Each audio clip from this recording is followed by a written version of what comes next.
الحمد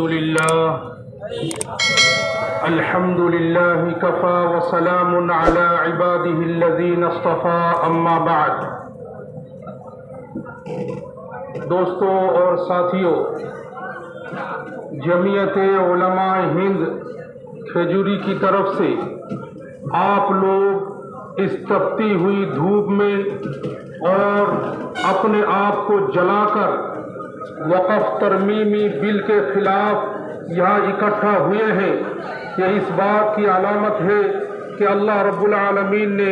ہماری کوششوں کو کامیاب بنایا اور انشاءاللہ عنقریب مودی کی موت بھی طاری ہو جائے گی۔ میرے دوستو بزرگوں، میں آپ تمام لوگوں سے اتنی بات کہنا چاہتا ہوں کہ جمعیت علماء ہند کبھی بھی صرف مسلمانوں کے لیے کام نہیں کیا، بلکہ ہندوستان میں رہنے والے ہندو، مسلمان، سکھ، عیسائی جو بھی جس طرح مصیبت میں آئے، جمعیت علماء ہند نے اس کی مدد کی ہے، اس کے ساتھ بڑی وفاداری کی ہے اور اس کی نصرت بھی کی ہے۔ حضرت مولانا ارشد مدنی دامت برکاتہم العالیہ کے ایک بیان سے کچھ باتیں آپ لوگوں کے سامنے بیان کرنا چاہوں گا۔ حضرت مولانا ارشد مدنی دامت برکاتہم العالیہ جو جمعیت علماء ہند کے قادر ہیں، قائد ہیں، صدر محترم ہیں، انہوں نے کہا کہ جمعیت علماء ہند کی مدد سے بہت سارے مسلمانوں کو اور بہت سارے ہندوؤں کو بے پناہ فائدہ ہوا ہے، اور انہوں نے یہاں تک کہا ہے کہ جمعیت علماء ہند کے علماء نے ہندوستان کی اتنی خدمت کی ہے کہ رہتی دنیا تک ایسی خدمت کوئی اور نہیں کر سکتا۔ میرے دوستو بزرگوں، میں آپ لوگوں کے سامنے بس موٹی موٹی دو چار بات بتانا چاہتا ہوں۔ جب کیرلا کے اندر سیلاب آیا اور سیلاب میں آنے کے بعد وہاں ہزاروں لاکھوں مکانات گر گئے، جمعیت علماء ہند کی طرف سے 2 کروڑ روپے خرچ کر کے وہاں ان لوگوں کے مکانات کو تعمیر کرایا گیا ہے، ان کے گھر کو ٹھیک کرایا گیا ہے۔ ہمارے پشچم بنگال میں جب سیلاب آیا تو سیلاب آنے کے بعد پشچم بنگال میں کئی جگہوں کے اندر کیمپ بنا کر جمعیت علماء ہند نے صبح 2700 لوگوں کو اور دوپہر میں 2700 لوگوں کو کھانا کھلایا۔ یہ بھی نہیں دیکھا کہ کون مسلمان ہے، کون ہندو ہے اور کون کس مذہب سے تعلق رکھتا ہے۔ آپ کو شاید پتا ہوگا کہ ہندوستان کا ایک صوبہ یو پی کے اندر ایک بہت بڑا دادا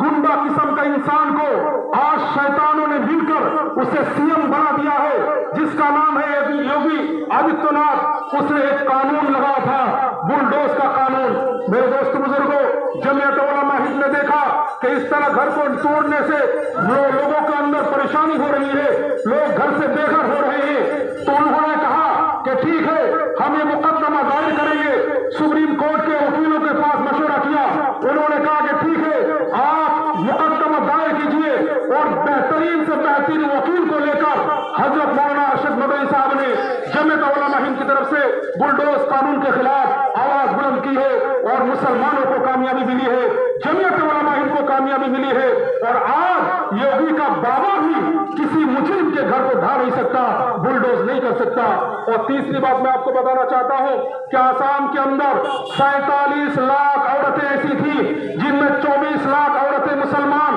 27 لاکھ مسلمان تھی اور 24 لاکھ ہندو عورت تھی جن کو بے دخل کر دیا گیا تھا۔ یہ کہہ دیا گیا تھا کہ یہ لوگ بنگلہ دیش کے رہنے والیاں ہیں۔ میرے دوست بزرگوں، جمعیت علماء ہند نے ایک وکیل کو متعین کیا جس کی ایک دن کی فیس تھی 15 لاکھ، اور جمعیت علماء ہند نے ان 47 لاکھ عورتوں کو ہندوستان کے اندر جینے کا حق دیا ہے۔ میرے آقا علیہ الصلوۃ والسلام کے دیوانوں، میں آپ کو کہنا چاہتا ہوں، ہمارے مسلمان بھائیوں میں بہت سے بے شعور بھائی ایسے ہیں جو سمجھتے ہیں کہ ہندو ہمارے دشمن ہیں، ہندو ہمارے جانی مالی دشمن ہیں۔ نہ نہ نہ، بلکہ ہندوستان کے ہندو ہمارے بڑے دوست ہیں، ہمارے مدد کرنے والے ہیں، ہمارے ساتھ کاندھوں سے کاندھے ملانے والے ہیں۔ آپ کو میں بتانا چاہتا ہوں، یہ وقف ترمیمی بل کے خلاف اگر کسی نے پرتباد کیا، مخالفت کی اور اظہار مذمت کیا ہے، تو ہمارے ہندو نیتا ہیں، ہمارے ہندو بھائیوں نے مسلمان کی زمین جائیداد کو بچانے کے لیے، زمین جائیداد کے تحفظ کرنے کے لیے انہوں نے آندولن کیا، پروٹیسٹ کیا، مظاہرہ کیا، موومنٹ چلایا۔ اور آج میں کہنا چاہتا ہوں کہ ہندو مسلمان آپس میں ہزاروں سال سے بھائی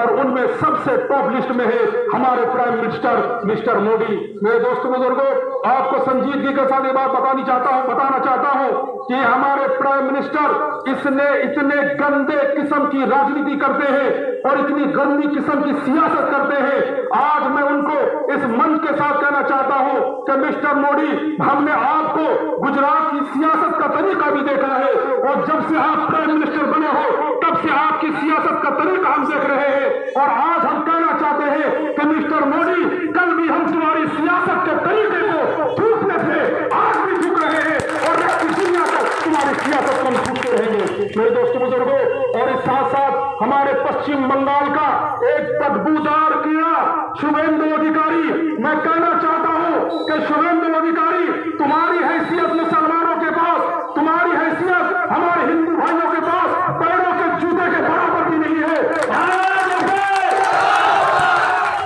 آئندہ تم اگر ہندو مسلمانوں کے درمیان ٹیشن لگانا چاہو گے تو ہم کہنا چاہتے ہیں ہمارا بچہ بھی انشاءاللہ تمہارے منہ پر تھپڑ مارے گا، جوتا مار کے سکھائے گا کہ ہندوستان ہندو مسلمانوں کا دیش ہے۔ میرے محترم دوستوں، بہت لمبا وقت ہو چکا ہے، میں اس بات سے اپنی بات کا ختم کرنا چاہتا ہوں اور ساتھ ساتھ یہ دعوت دینا چاہتا ہوں کہ جمعیت علماء ہند جب بھی جہاں بھی آپ کو بلائے، انشاءاللہ آپ اپنی جان، مال، عزت، آبرو، وقت دے کر